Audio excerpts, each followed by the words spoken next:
और सीधे रुख करेंगे भोपाल की ओर, जहां गृह एवं जेल मंत्री डॉक्टर नरोत्तम मिश्रा प्रेस वार्ता ले रहे हैं।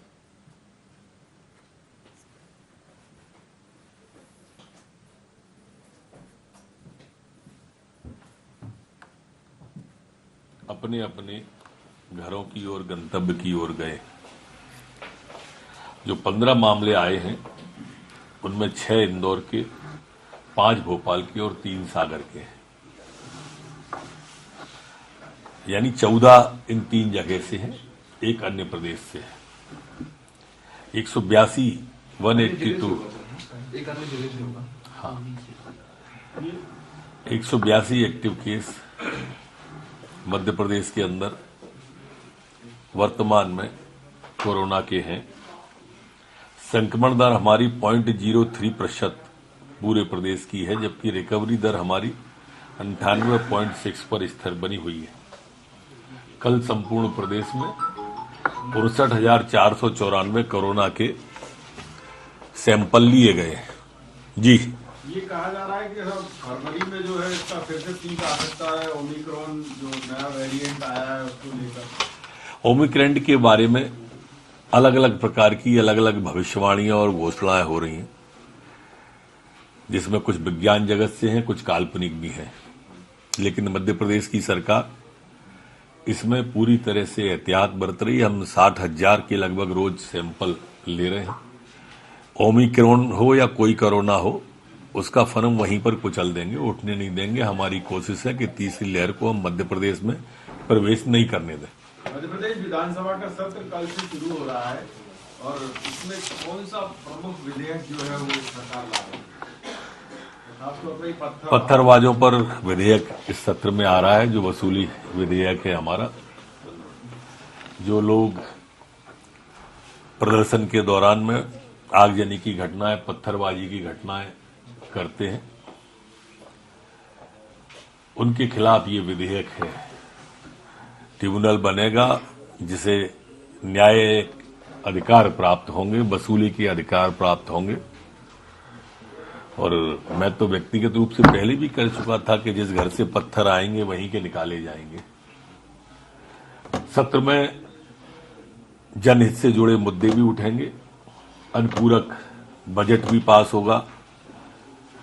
प्रश्नकाल के माध्यम से, ध्यानाकर्षण के माध्यम से, स्थगन के माध्यम से आएंगे। 5 विधेयक अभी तक आ गए हैं, टेबल हुए हैं, और स्थगन और ध्यानाकर्षण के माध्यम से भी चर्चा उठेगी। पंचायत चुनाव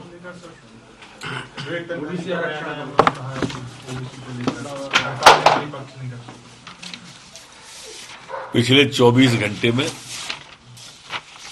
ट्वीटनाथ जी का एक शब्द भी इस ओबीसी के बारे में नहीं निकला है। अब ये इससे इनकी मानसिकता समझ में आती है।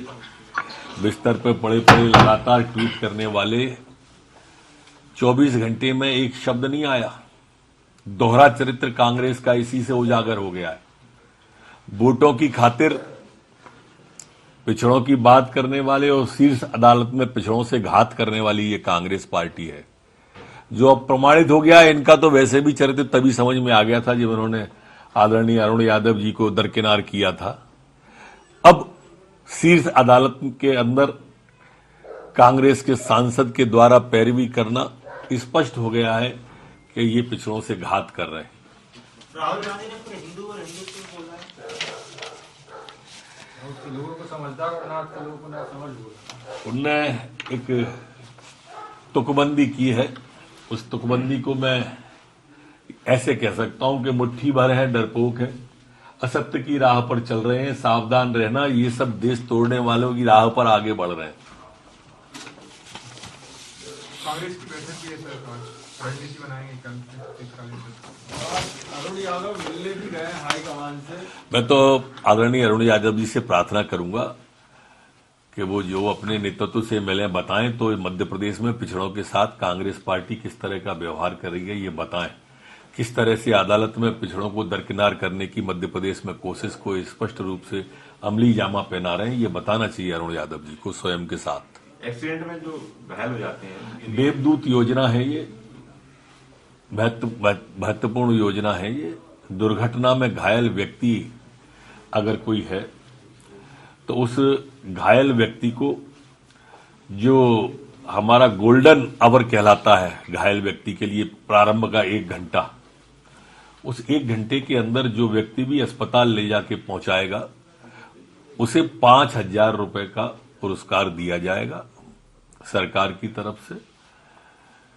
ये योजना का पीछे उद्देश्य भी ये है कि लोगों के मन में कि अस्पताल ले जाएंगे तो गवाह बनाएंगे और इस तरह की आशंकाएं वो भी निर्मूल साबित होंगी और इस तरह का कुछ नहीं होगा और उन्हें पुरस्कार और मिलेगा।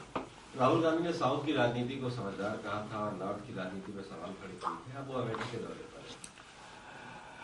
पहले तो उन्हें अमेठी में जाके एक क्षमा यात्रा निकालनी चाहिए और माफी पत्र जारी करना चाहिए जिस तरह से वो अमेठी को छोड़कर गए थे और उन्होंने पहले वहां को समझदार बताया था, अब लौट के फिर वहीं आ गए।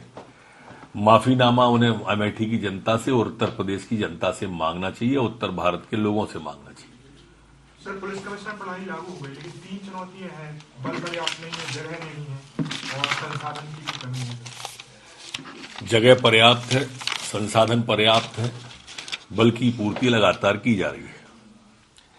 आज पंडित राम प्रसाद बिस्मिल और अशफाक उल्लाह खां की और ठाकुर रोशन सिंह की शहादत को हम नमन कर रहे हैं, उनके चरणों में विनम्र श्रद्धांजलि भी अर्पित कर रहे हैं। आज ही के दिन हमारे इनको फांसी की सजा हुई थी।